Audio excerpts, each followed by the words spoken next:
जय जगन्नाथ समस्त new blog को स्वागत।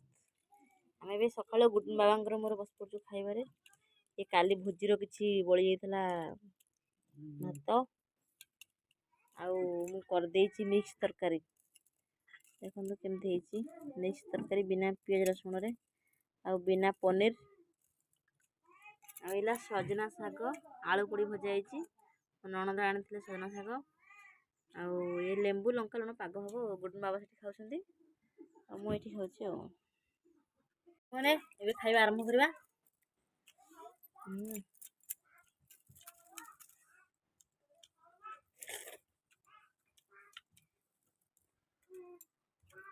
पूरा टेस्टी सजना शाग